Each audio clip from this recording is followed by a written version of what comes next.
My wife cheated on me with her boss, then filed for divorce claiming we split our $500, $0 house and $200, $0 savings equally, only to secretly sell the house and hide the money. Now I'm being sued for $500,000 I never even knew she had. Hello everyone. Dear listeners, please share your thoughts in the comments section below. And don't forget to like, share, and subscribe. Now, let's begin the video. Using a throwaway for obvious reasons, with certain specifics modified to preserve anonymity. I never thought I'd be the guy telling a story like this. Honestly, it feels like I've stepped into some twisted soap opera, but here I am, trying to make sense of everything that's happened. The most shocking part, it all started with a feeling that something was off, small things at first. My wife, Lisa, had always been a bit bitchy, but lately she'd become downright cold, snapping at me over nothing and spending more time on her phone than ever before. I figured work stress or some hormonal thing, but then I found out it was something way worse. It all came crashing down one evening when I came home. Early from work. I wasn't planning to surprise her, but I had a gut feeling that I needed to check in. Just a quiet, casual check, nothing suspicious. I've been noticing her hiding her phone, deleting messages, and being unusually secretive about her calls. I didn't want to jump to conclusions, but I couldn't shake the feeling that she was hiding something. That night, I decided to go through her things. I wasn't proud of it, but I didn't see another way. I went through her emails, her texts, her social media, and then I saw it. A string of messages between her and her boss, Mark. They weren't just friendly. They were flirtatious, intimate, downright explicit. I couldn't believe my eyes. She was talking about their sex life, plans to meet up after work, and even sharing pictures. Things I never thought my wife would do with someone like him. I remember feeling a surge of anger, disbelief, and betrayal all at once. How could she do this? How long had it been going on? I felt sick. The worst part, I saw that she was planning to meet him again that very night. I caught her red-handed. I wanted to confront her right then, but I needed a plan. I needed to understand just how deep this betrayal went. I needed to know if there was more I didn't see. I stayed quiet that night, watching her pack her bag as if nothing was wrong. She kept lying, saying she was working late, going out with friends, whatever excuse she thought would work. But I knew better. I knew she'd been cheating on me with her boss, Mark, for months. And what hurt even more, she was so good at lying, so convincing. She told me I was paranoid, that I was imagining things, that I was overreacting. But I had the proof. I had the messages. The next morning I sat her down. I wanted to hear her explain herself, but I knew there wouldn't be a good enough excuse. When I confronted her directly, her face twisted into a sneer. She called me insecure, a jealous fool. She said I was crazy for suspecting her, that she'd only been talking to Mark about work. She everything, even though I had the messages on my phone. That's when the real anger started to bubble up inside. Me, not just at her betrayal, but at how she was gaslighting me, making me question my own sanity. That day, everything changed. I felt like I'd been hit by a truck. I couldn't sleep, couldn't eat. I kept replaying her lies, her sneers, the messages I'd seen. It was like I lost my wife and my trust all at once. But the worst was yet to come, because I started to realize that her betrayal wasn't just about her cheating. It was about the money too. Turns out Lisa had been hiding a secret bank account, something she never mentioned, and I stumbled upon it by accident. I found bank statements buried deep in her email archive, transfers to an account I'd never seen before. The account had thousands of dollars in it. I was stunned. How could she have that much money hidden? And then I remembered something she'd said about their divorce. She claimed we'd split our house and savings down the middle, about $500, $0 in the house and $200, $0 in savings. But now I was starting to see that she'd been planning something all along. I had no idea she'd been siphoning money, hiding assets, maybe even planning her escape for months. It was like the ground was shifting beneath my feet. I felt betrayed, not just emotionally, but financially too. This wasn't just about her cheating, it was about her screwing me over in the worst way possible. I dedicated years to that house, to building our life together, and now she was trying to take it all away. I couldn't believe I married someone so manipulative, so dishonest.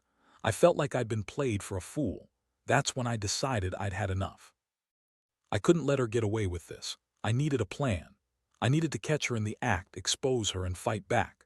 I knew her game. She'd try to sell the house, hide the money, and leave me with nothing. That's exactly what I feared. I started researching divorce laws, property rights, and how to uncover hidden assets. I wanted to prove she was lying, and I wanted to make sure I got what was mine. Because if she thought she could cheat, lie, and steal from me, she was dead wrong. I'm still trying to process everything that's happened. It feels like I'm living in some nightmare I can't wake up from. Every time I think about her sneering at me, denying everything, I get furious. Every time I see that bank account statement, I feel sick. And every day I wonder if I'll ever really get justice or if I'm just going to keep getting played. But one thing, for sure, she's not going to get away with it. Not without a fight. After I found out about her affair and the secret bank account, everything changed. It was like my eyes had been opened to this whole other world I never knew existed. Lisa, my wife, was not just unfaithful. She was a liar, a manipulator, and someone willing to screw me over in the worst ways possible. I felt numb, but at the same time, a burning urge to do something. I couldn't just sit around and let her walk away with everything she'd been hiding. The first thing I did was dig deeper into the bank statements. I wanted to understand exactly how much she'd hidden, where the money came from, and how she planned to run. The account was well hidden. She'd used fake names, multiple transfers, and even a few shell companies. It was obvious she'd planned this for months, maybe even years. That realization made me furious. She'd been lying to my face, pretending everything was fine, while secretly building a stash big enough to start a new life without me. I started talking to a lawyer. I knew I needed legal advice if I wanted to fight this.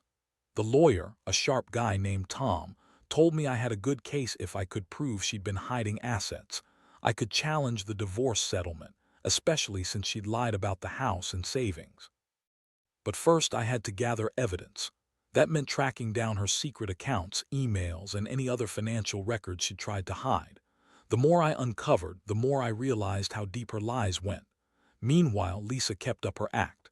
She was still pretending everything was normal, acting like I was overreacting.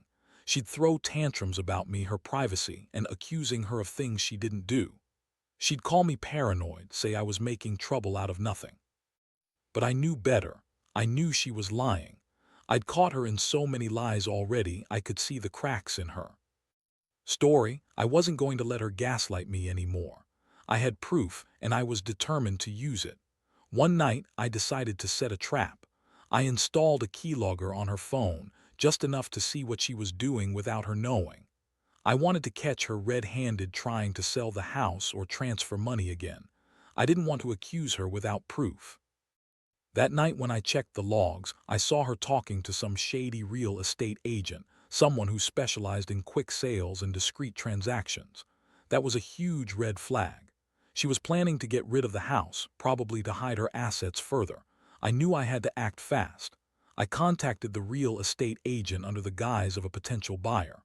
I wanted to see what they knew, what she'd told them, and if I could catch her in the act. The agent was surprisingly cooperative. They told me Lisa had already scheduled a meeting to sign papers that would transfer the house into someone else's name. I was stunned. She was really trying to pull a fast one. I confronted her the next morning. I laid out everything I'd found, her messages, the secret account, the real estate plans. I told her I knew she was planning to sell the house and hide the money. Her face twisted into a mask of anger and disbelief. She everything, of course. Said I was paranoid, that I was making it all up. She even had the nerve to call me crazy for suspecting her. I was so furious I could barely speak. How dare she call me crazy when I had concrete proof? How dare she lie to my face after everything we'd been through? Her reaction only confirmed what I already knew. She was panicked. She knew I was onto her. That's when I decided I couldn't let her get away with this. I told her I was going to get a court order to freeze the sale of the house and track down every hidden dollar. I told her I'd fight her in court, and I'd make sure she paid for her lies. She yelled, called me names, and stormed out of the house, but I knew I had the upper hand now. I had the evidence, and I was ready to use it, though. Emotional toll was brutal. I felt betrayed, humiliated, and furious all at once. I trusted her for years, built a life with her, and she'd been planning her escape behind my back. I spent nights staring at the ceiling, wondering what I did wrong, questioning everything. But deep down, I knew one thing. I wasn't going down without a fight. I was going to expose her, hold her accountable, and get back what was mine. It was the only way I'd be able to sleep at night anymore. In the meantime, I started gathering allies, lawyers, financial experts, even a private investigator. I wanted to make sure I covered all my bases. The more I learned, the more I realized how carefully she'd planned her betrayal. It was like she'd been plotting her exit for years, and I'd been too blind to see it. Now I was determined to stop her, no matter what it took. I wasn't just fighting for the house or the money. I was fighting for my dignity, my future, and the truth. The more I dug into her financials, the clearer it became that Lisa had been planning this entire betrayal for a long time.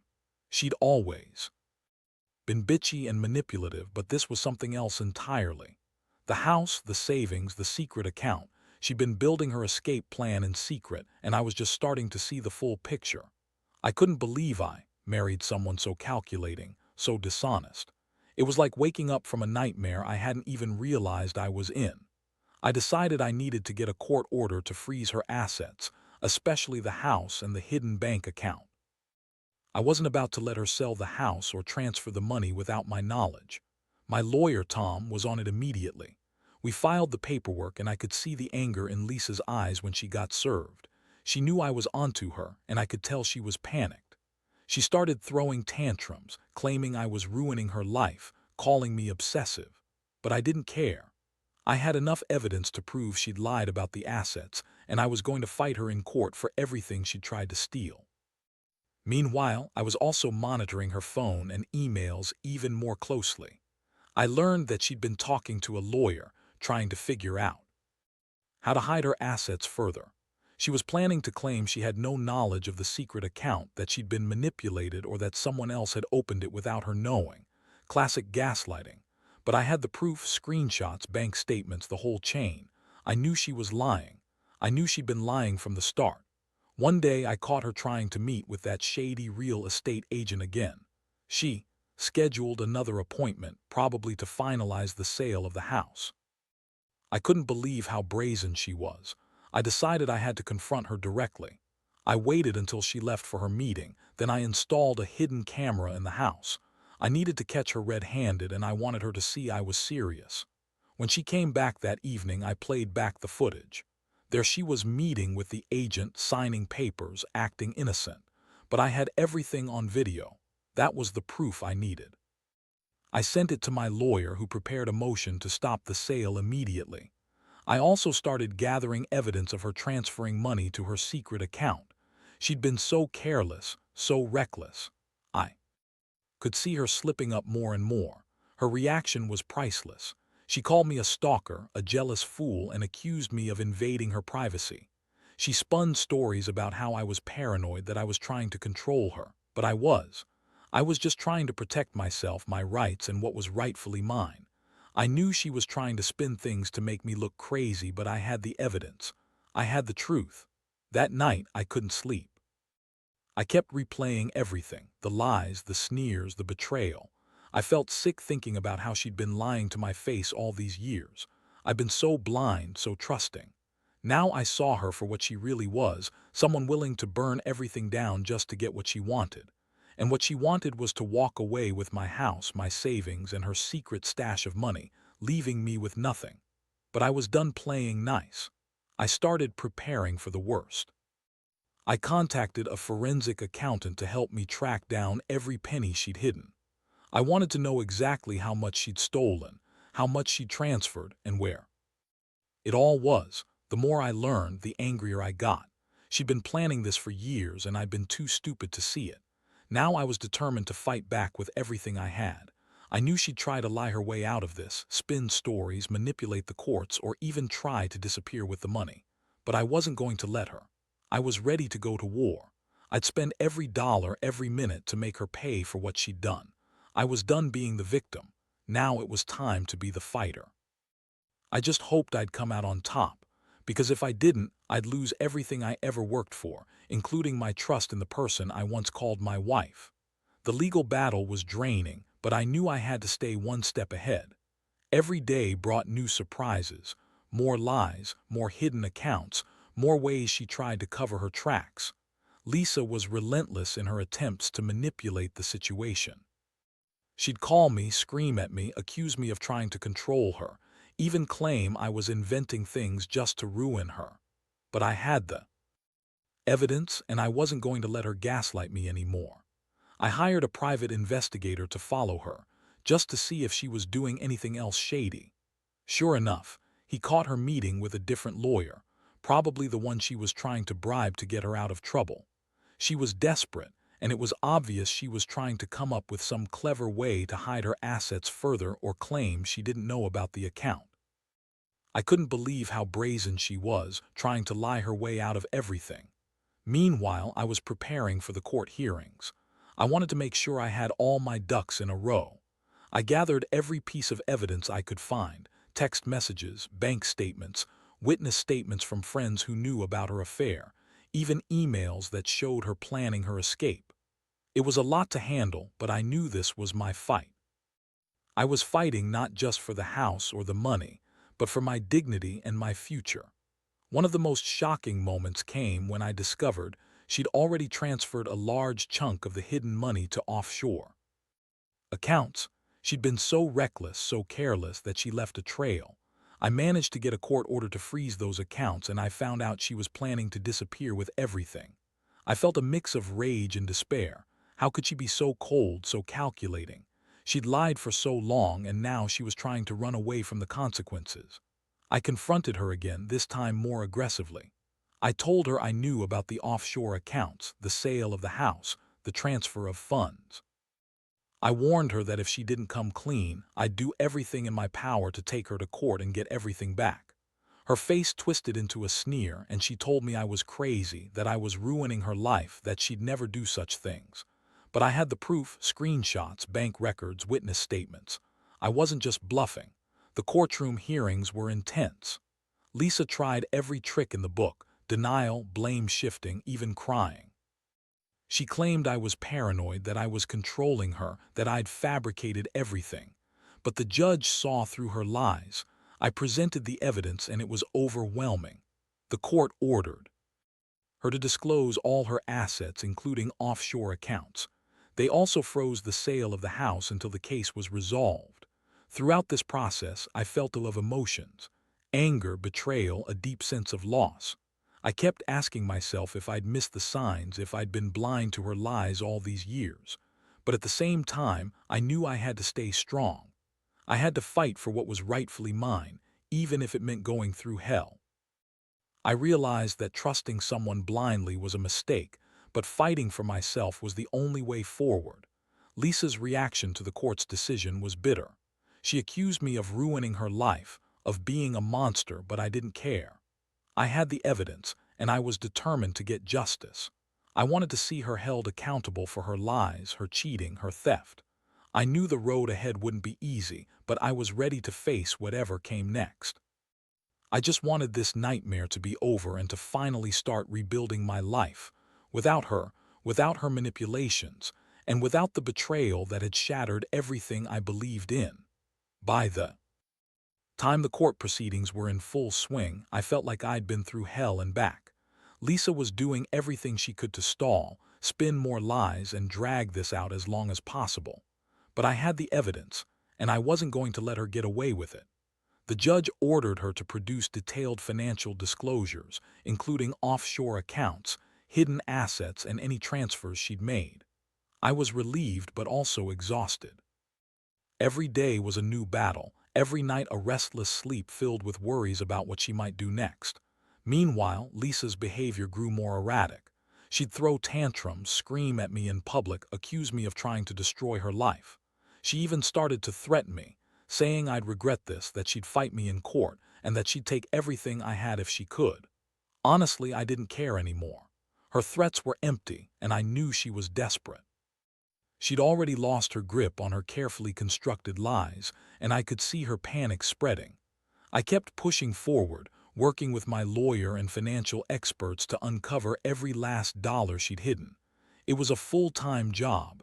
I wanted to know exactly how much she'd stolen, where it went, and how to get it back. The offshore accounts were a big blow. They had millions in them. I couldn't believe she'd been planning this for so long, so meticulously. It was a sickening realization. She'd been planning her escape from me, from our life, for years, and I'd been too blind to see it. One of the most shocking moments came when we finally got a court order to seize her assets. The bank froze her offshore accounts, and I got access to the transaction history. That's when I saw the full extent of her betrayal. She transferred hundreds of thousands of dollars to accounts in the Caribbean, Europe, even Asia. She was trying to disappear with everything. My stomach dropped. I felt betrayed on every level, emotionally, financially, and morally. I also learned that she'd been secretly selling parts of the house, trying to sideline her plans even more. She arranged to have the property appraised at a high value, then was in the process of transferring ownership to a shell company. I had the evidence, and I filed a motion to stop the sale. I knew I needed to act fast before she could pull off her final move and leave me with nothing.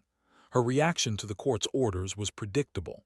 She accused me of ruining her life, said I was a jealous control freak. But I couldn't care less about her accusations anymore. I had the proof, and I was determined to get what was rightfully mine. I also hired a forensic accountant to trace every penny she'd hidden, every transfer she'd made, and every asset she'd tried to conceal. The numbers were staggering. She'd stolen more than I ever imagined, and I was furious she'd been so reckless. Finally, the day came when the judge ruled. The court declared her assets, including the offshore accounts and the house, to be jointly owned, based on the evidence I presented. The sale of the house was halted, and she was ordered to return the money she'd transferred out of the country. I felt a strange mix of relief and anger. Relief that I might actually get some justice, and anger that it had come to this, her lying, cheating, stealing from me all along. In the aftermath, Lisa's world started to crumble. She was furious, bitter, and vengeful, but I had already made up my mind. I was done with her lies. I decided to move forward with the divorce, not just for the money, but to finally free myself from her manipulations. I knew I'd need to rebuild, to trust again, but I was determined to start fresh. I'd learned a harsh lesson: never trust blindly and always keep your eyes open. Looking back, I realize I've grown stronger through all of this. It's been a brutal, heartbreaking journey, but I refuse to let her win. I'll fight for every cent, every right, and most importantly, for my peace of mind. If there's one thing I want others to take from this, it's that betrayal cuts deep, but you have to stay vigilant. Don't ignore the signs. When someone shows you who they really are, believe them. Because sometimes the biggest betrayals come from the people closest to you. Now that everything is finally winding down, I've had a lot of time to reflect on what happened and what I've learned. Honestly, I never imagined my life would turn into such a mess. But here I am, standing on the other side of betrayal, financial ruin, and an emotional I wouldn't wish on anyone. The truth is, I feel a strange mix of relief and anger. Relief because I no longer have to live in the shadow of her lies, and anger because I let myself be blind for so long. One of the biggest lessons I've taken away is that trust has to be earned, not given blindly. Lisa was manipulative and deceitful from the start, and I missed the signs because I was too comfortable, too naive. I always thought I knew her, but I was wrong. The betrayal cut deeper than I ever thought possible, not just emotionally but financially too. I realized that money isn't just about possessions or assets, it's about security, stability, and trust. When those are broken, everything else crumbles. The process of fighting her was exhausting, but it also taught me resilience. I learned how to stand up for myself, how to dig through lies and cover-ups, and how to be relentless in pursuit of justice. I also learned that some people won't change, no matter how much you want them to. Lisa was set on her path, and no amount of reasoning or pleading was going to stop her. That's why I had to take matters into my own hands and fight for what was rightfully mine. Looking ahead, I know I need to rebuild, not just financially but emotionally. Trust is going to be a long road, and I won't be rushing into anything new. I've started therapy to process all of this, and I'm slowly learning to trust again, but on my terms. I also realize I need to be more cautious, more aware of the people around me, and not to ignore the red flags. To anyone reading this who might be going through something similar, I want to say, don't ignore the signs. Trust is fragile, and once it's broken, it's almost impossible to fully repair. Keep a close eye on your assets, your relationships, your gut feelings. If someone is hiding things, lying, or acting suspicious, don't brush it off. Get legal advice, document everything, and don't let them manipulate you into thinking you're overreacting. Because in the end, your peace of mind and your future are worth fighting for. I don't know what the future holds now, but I do know I'll be okay. I've learned that even in the darkest moments, there's a chance to find strength you didn't know you had. Betrayal is painful, yes, but it also teaches you resilience. And sometimes, losing everything is the only way to truly find yourself again. I'm not there yet, but I'm on my way. And that's enough for now.